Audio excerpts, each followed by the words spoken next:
Let's make a plant charm. Okay, so the first thing you're gonna need is some wire. You can use silver if you want. I just got this wire from a hardware store, Bunnings. You want it to be very thick, but you still want to be able to bend it. And then you're gonna need some beads. Also gonna need one charm or something to end your little dangly bit. I'm just using one of these sun catchers. You'll also need some jump rings, just 2. You need some string, the non-stretchy kind. So fishing wire also works really well. And some crimpers. Cut some string.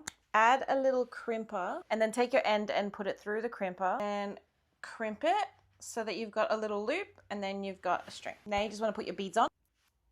When you get to the last bead, add a crimper and also add your charm. Now you want to thread the end through the crimper, not through the charm, so that a charm ends up the dangly bit. You want to crimp your last crimper. It should look like this, and then you just got to cut these extra bits off. Now we have our little charm ready. Now grab some wire.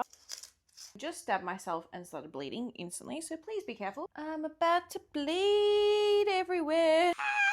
Okay, now for the wire, what you want to do is grab one end. If you have one of these, this is great, but if you have a normal plier, you can use that too. And you just want to start creating a spiral.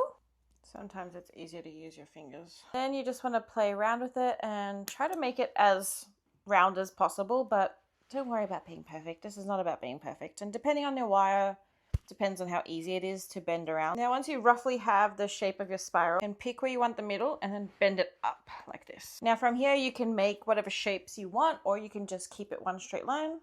Bend it again and just have one final one that bends upwards. Okay, once you have something that looks like this, grab your plier and bend it completely at a 90-degree angle. And then depending on how thick your pot plant is that you're gonna be putting this in is depending on how big you leave this bend. Pot plant I'm using has quite a thick lip, so I'm gonna do a thick bend. You just wanna cut off a bit of the extra.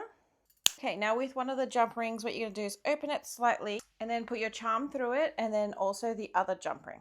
And then close that up. So you should have something that looks like this. And then all you have to do is feed this through your hoop. And that's your cute little plant charm. If you try this, let me know. Share your pictures down the bottom or tag me in any videos that you make because these are just so cute and I want to make one for every single pot I have. I'll see you in the next video. Blessings.